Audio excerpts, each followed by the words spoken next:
ჩვენ გვაქვს ბიტკოინის ახალი all time high. რასაც ველოდით, პრინციპში ის მოხდა.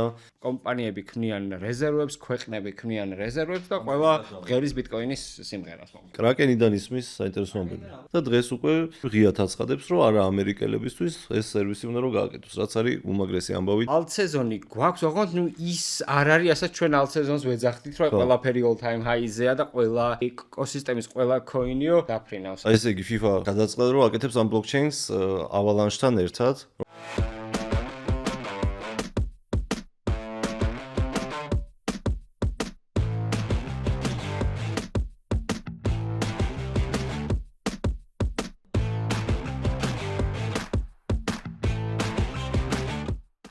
გამარჯობა, მე ვარ გიორგი, ეს არის თემო და ჩვენ ვართ ბიტნეტიდან. ჩვენ ყოველკვირეულად გაწოდებთ ინფორმაციას რა ხდება ახალი კრიპტო ბაზარზე. თუ ხართ ამ თემით დაინტერესებული, გამოიწერეთ ჩვენი არხი. დღეს ვისაუბრებთ ბიტკოინის ახალ რეკორდულ ნიშნულზე. კრაკენის შემოთავაზებაზე ამერიკის სტოკების ვაჭრობასთან დაკავშირებით პრეზიდენტ დონალდ ტრამპთან ერთად დინერზე, სადაც მისი მიმკოინის ტოპ 200 ჰოლდერი იყო დაპატიჟებული და დიდი ფინანსური ინსტიტუციების ინიციატივაზე რომ შექმნან სტაბილური coin. შვენი საინტერესო თემა. ნამდვილად. და ყველაზე საინტერესო და ყველაზე კარგი ალბათ არის ის, რომ ჩვენ გვაქვს ბიტკოინის ახალი all time high. რამდენად ბედნიერი ხარ 1-დან 10? ეხა ეკრანზე უნდა გამოვიდეს, რაღაცა უნდა აფეთქდეს და იმედია დავამატებთ ამ აფეთქებას, ხო? აუცილებლად. პატარავს მაინც. აუცილებლად. ხო, ნუ რავი, რასაც ველოდით, პრინციპში ის მოხდა, ისევ დაბრუნდა ბიტკოინი, ისევ რაღაცა რო ეკონა ყველას რო აი ამოწურა საკუთარი თავი და 77-ზე რო ჩამოვიდა და უკვე რო აი აქ არაფერი აღარ მოხდება და Coinbase-ის ექსპერტები რო აი მეორე კვარტალში ძალიან ცუდი მდგომარეობა და რაღაცა. მესამე და რაღაცა. ხო, და მესამე შეიძლება რაღაცა იყოს. ისევ ახალ რეკორდზე ავიდა ბიტკოინი, როგორც ჩვევია ხოლმე, არავინ როც არ ელოდება, მაშინ ხდება ხოლმე ეს ყველაფერი. ყველამ შეიზინა ბიტკოინი, რა თქმა უნდა, ულოცავ. მაიკლ სეილერი როგორც იტყოდა, რომ all time high-ზე თუ არ ყიდულობ ბიტკოინს, ოფაში რაღაცას არასწორად აკეთებსო და აი კაცი ყოველთვის რაღაც კუთხით მართალი ამის საჯერჯერობით. აქამდე ყველა ჯერზე ხო, მართალი არ გვაქვს. ძალიან ბევრ all time high-ზე აქვს ნაყიდი და რა ვიცი, მაინც პულში არის კაცი. რამოდენიმე მილიარდით, ანუ რავი, რაღაცას სწორად აკეთებს როგორც ჩანს.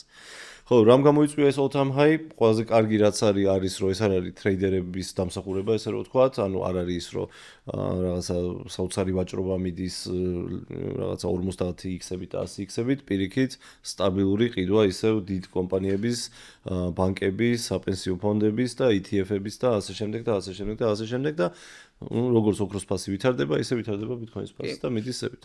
ინსტიტუციური ინტერესი აქ არის ალბათ ყველაზე დიდი ფაქტორი და საინტერესო არის ის, რომ ჩვენ წინა გადაცემებში საუბრობდით ბიტკოინზე როგორც store of value, ხო? აქტივი, რაშიც ხალხი ყველანაირი ეკონომიკური მდგომარეობის დროს ძალიან მარტივად აკეთებს ინვესტიციას და ზუსტად აი ამ ინსტიტუციურმა ინტერესმა და ყველაფერმა გამოიწვია ეს, რომ უკვე ყოველთვის ხელმისაწვდომია, ასე ვთქვათ, იურიდიული სიტუაციას დაალაგდა კომპანიები ქმნიან რეზერვებს, ქვეყნები ქმნიან რეზერვებს და ყველა ღერის ბიტკოინის სიმღერას. ზუსტად. ხო, და ხო, ამასთან კიდე ერთი კითხვა. alt სეზონი იქნება თუ არა? შენი აზრით? მე მგონი უკვე არის. მე მგონი აღარ იქნება. არა? არა. მე მგონია რომ alt სეზონების ამბავი ძალიან შეიცვალა და რამოდენიმე პროექტი გაიგო. აი ხა სხვა coin-ი არც ერთი არ არის all time high-ზე, ხო? ერთი ვიცი მარტო hype. სხვა ყველა coin-ი Ethereum-დან დაწყებული, Ethereum-ი 2700-ს ძლივს გაცდა, თუ 2800-ს ავიდა, მაგრამ ისევ ჩამოვიდა და ძალიან შეიცვალა მოკლედ ბაზარი რა. რა არის, მაგაში გადახმები კი, მაგრამ წინა ბულრანთან დარებით იმდენად ბევრი პროექტი გაჩნდა, იმდენად ბევრი layer 1-ია, იმდენად ბევრი blockchain-ია, რომ ნუ ეს კაპიტალიც გაიყო და ანუ alt season-ი გვაქვს, ოღონდ ნუ ის არ არის, რასაც ჩვენ alt season-ს ვეძახდით, რომ ყველაფერი all time high-ზეა და ყველა ეკოსისტემის ყველა coin-იო დაფრინავს, ანუ alt season-ის ანუ გაგებაც შეიცვალა ისევე როგორც ანუ ეს ბულრანი განსხვავებული იყო მაგალითად რომ ანუ ჯერ all time high იყო და მერე ის იყო რა ქვია halving-ი და ანუ საკმაოდ რაღაც ციკლიც ძალიან სხვანაირი იყო, ну ასე ვთქვათ alt season-ის ცვლილებაც ჩემი აზრით არის საკმაოდ ლოგიკური. და Bitcoin დომინანსი ზევით მიდის. 62%-ზე არის. ის კი არა რომ პირიქით რაღაც აქვე ჩადიოდეს და altcoin-ების მიუხედავად იმისა რომ რამოდენიმე 20%-იანი ზრდების და რაღაცები ქონდა წინა კვირაში, ხო? მაინც ვერ არა. ანუ Bitcoin-ი ჩემი აზრით სხვა რაღაცა არის უკვე და აღარ არის coin-ი რა. გახდა რეალურად მნიშვნელოვანი აქტივი სოფლიოში და დანარჩენები ძალიან შორს არის. Fart coin-ი მაგალითად ძალიან შორს არის. ამ ყველაფრისგან. ანუ ისე ანუ fart coin-ზე ანუ საუბრობთ, საერთოდ აი ეგეც არის პრეცედენტი იმიტომ არის 1.3 მილიარდის coin-ი, მაგრამ ის რო გახდეს 50 მილიარდის coin-ი, ეგ უკვე არასოდეს აღარ ხდება, მოხდება ჩემი აზრით. და ნუ აქ ისიც საინტერესოა ვახსენოთ, რომ ზუსტად მოკლედ 15 წლის წინ ნაყიდი 2 პიცა 10,000 Bitcoin-ი დღეს იქნებოდა 1.1 მილიარდი. ანუ რო იმას გადავხედეთ, წარმოვიდა აი ამ ეს ადამიანი რას ფიქრობს ახლა აი მაინტერესებს ყველაზე ძალიან რომ ანუ 1.1 მილიარდი აქვს გადახდილი 2 პიცაში. ანუ არ ის ყოფილიყო ბოტასი და რაღაც შერჩებოდა ინცკლები ანუ იქნებ ძალიან კაი პიცა. ამა და უსტო. მაგრამ ვიცი რა არის იმ ვიღაცას თუ გადავხადა იმასაც გაყიდული აქვს, ხო? ის ხო არ არის ხა მილიარდელი, ხო? ხო და რა ვიცი მე მგონი ოკეი არის რა. მაგრამ თან ეკაცი რომ არა, ანუ ისტორიული მომენტი შექმნა, ხო? პირველი გადახდა იყო რეალურად Bitcoin-ით რაღაცა რეალური შეიძინა და ძალიან დაეხმარა იქ Bitcoin-ის პოპულარიზაციას და ფასის აწევასაც. შესაბამისად მარტო მადლობა უნდა უხადოთ ამ კაცს და არ უნდა დავცინოთ მიუხედავად იმისა, რომ დღეს მილიარდელი იქნება. მაგრამ აქამდე გაყიდული ექნებოდა შესაბამისად მე არ ვიცი მილიარდს. მაგრამ ნუ ალბათ სადაც მაგ დროს ქონდა ალბათ მერეც იმედი მაქვს თავისთვის რომ რაღაცას იყიდა. მაშინ რა ყიდა Bitcoin-ი დაახლოებით 29 ცენტი 29 ცენტი. ხო, ნუ ეხლა რო ავიდო $10-ზე იყიდა 100-1500 და ეხლა 100,000-მდე სავარაუდოდ ვერ შეინახავდა. ნუ გაშენ რამდენი Bitcoin-ი გავს რა თქმა უნდა. და რა ხარჯები და რა ცხოვრების სიტუაცია. კაი, პიცა იქით იყოს. თან რეკორდ, ანუ ახალ ჰაიზე მაქსიმუმზე ავედით, გაკრას Bitcoin Pizza Day-ზე, ხო? ხო. ეგეც ისტორიული დამთხევა. ნამდვილად. კაი, კრაკენიდან ისმის საინტერესო ამბები. კრაკენიდან ალბათ საინტერესო ამბები, ანუ ისმის ჩვენ არაერთხელ ვახსენეთ ის ფაქტი, რომ ასე ვთქვათ, კრიპტოს ერთ-ერთი მთავარი უპირატესობა არის ის, რომ ის არ ღვევს საზღვრებს. და ეს ძალიან საინტერესო, ანუ ასე ვთქვათ,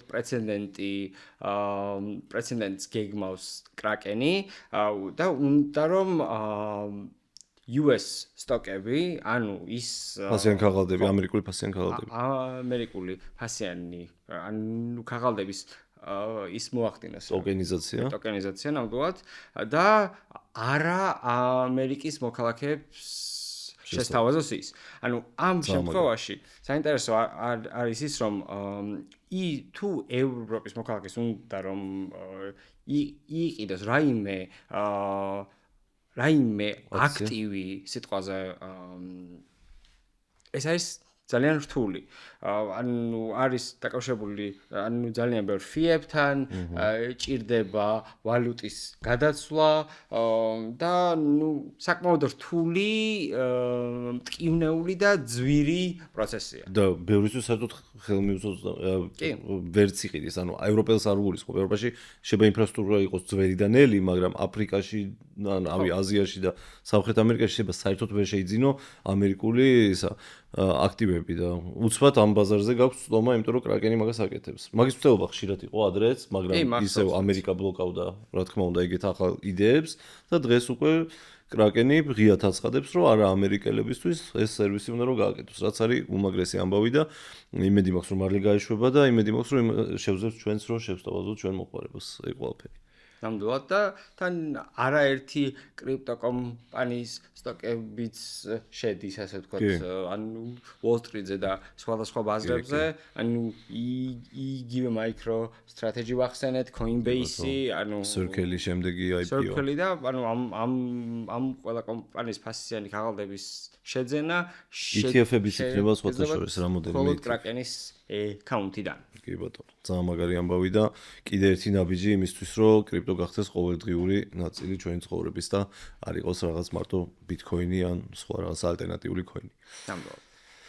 შემდეგი, დიდი დინერი ჩატარდა ფლორიდაში, სავარაუდოდ ხო, მარალობაში თუ სადღაც. National Golf Club in Virginia. Virginia-ში. და სხვა გოლფის კლუბებიც აქვს, ტრამს მავიწყდება ხოლმე. მე მარტო ერთი მაქვს და. ხო. ვითამაშოთ ფანა. ახლა მოკლედ ამ დინერს ძალიან დიდი ის მოყვა, ნუ ეს როგორც იცით ტრამპის მიმქოინი ვინც იყიდა 220 ყველაზე ხო, ანუ ტოპ ჰოლდერი, ანუ ყველაზე მეტი ვისაც ქონდა ის ხალხი იყო დაპატიჟებული, ნუ უკავშირი ამ ვახშამთან დაკავშირებით საკმაოდ ისეთი იყო შერეული, ასე ვთქვათ. ანუ ზოგი უყოფილო დარჩა ხალხი. ხო, ანუ ზოგი დაცინოდა, ზოგს შურდა, ზოგი ტიროდა და ასე შემდეგ. ფასის დავარდა დინერის მერე როგორც ვთქვა. კი. და საინტერესო არის, რომ ანუ ამ ასე ვთქვათ სტუმრებიდან ერთ-ერთი ყველაზე ანუ პირველი და ენთუზიაზმით სავსე იყო. ახალგაზრდა. ხო.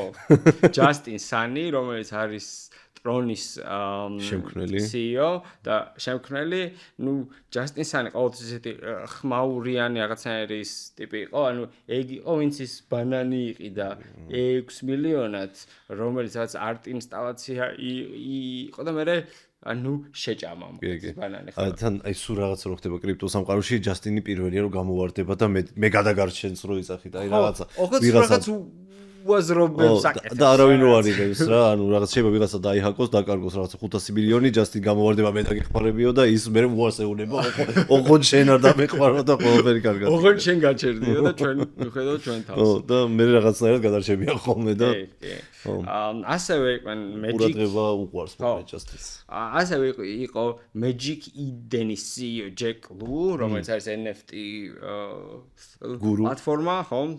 და გურუ Bitmart-ის CEO Sheldon Shia.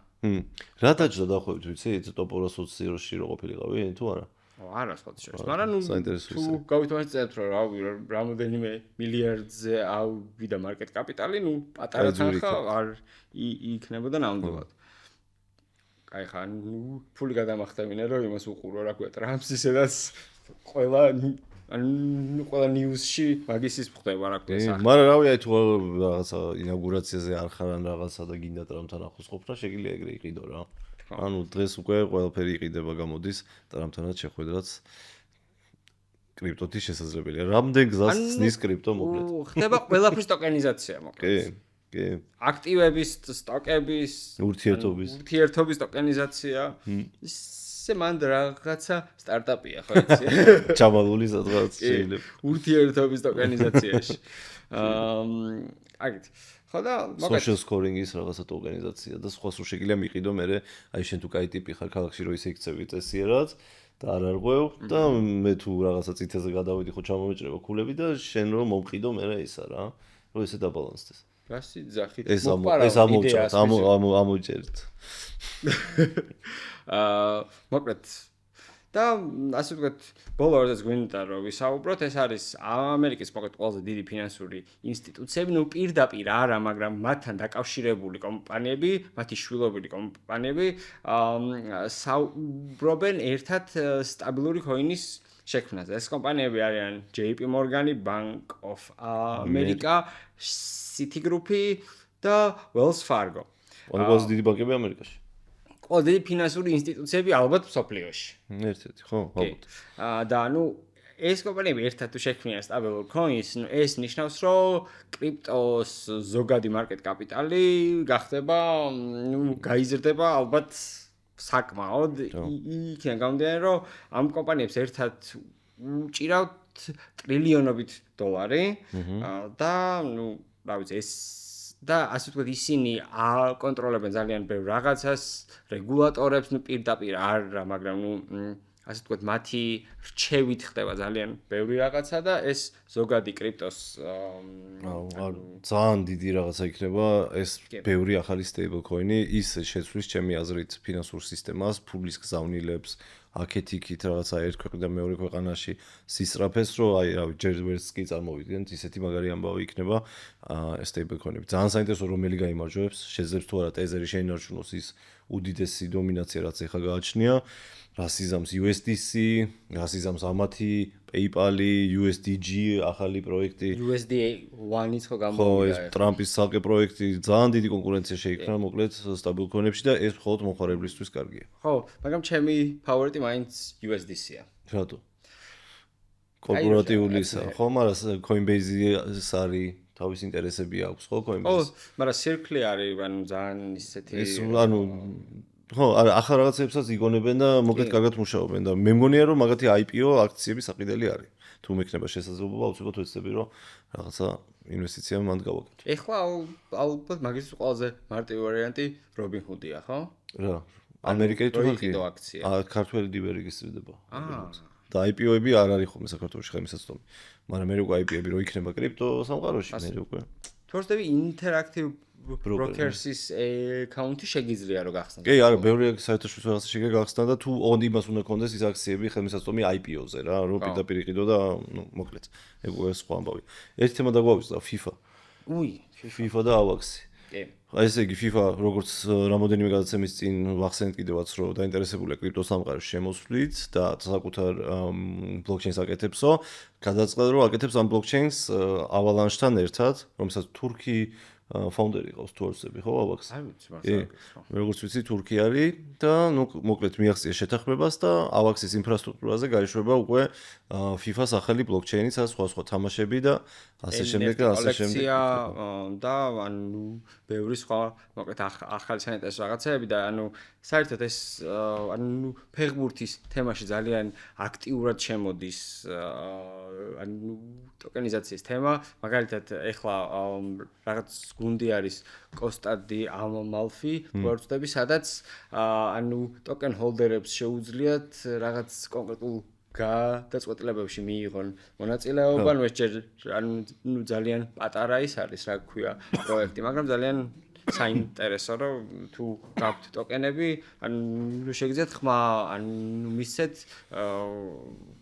რაღაც იმებთან დაკავშირებით. გადაწყვეტილებებთან დაკავშირებით. ვინ დადგება წინ? ანუ ჯასტინ სამა რო იყიდოს ყველა ტოკენი პირველი ცხრილზე ეგ დადგება.